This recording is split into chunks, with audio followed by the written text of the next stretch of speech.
విద్యను బోధించి విజ్ఞానాన్ని ప్రసాదించే గుడి మన బడి. ఆ గుడిలోని దేవుడే మన ఉపాధ్యాయుడు. ఈ దేశం తలరాతను రాసి దేశ భవిష్యత్తును నిర్దేశించేది తరగతి గదిలోని ఉపాధ్యాయుడే. విద్యను బోధించడమే కాదు, సమాజాన్ని పీడించే రుగ్మతలను తరిమికొట్టే పాశుపతాశ్రం ఉపాధ్యాయుడు. ప్రతి ఉపాధ్యాయుడు తన కర్తవ్యాన్ని రాజీ పడకుండా నిర్వర్తిస్తే దేశంలో ఎటువంటి ఆందోళనలకు, అసమానతలకు చోటుండదు. అందుకే ఉపాధ్యాయులారా, మా పిల్లల్ని మీకు అప్పగిస్తున్నాను.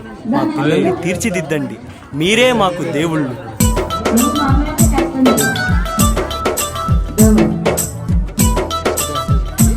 క్లాస్లో మాట్లాడదు.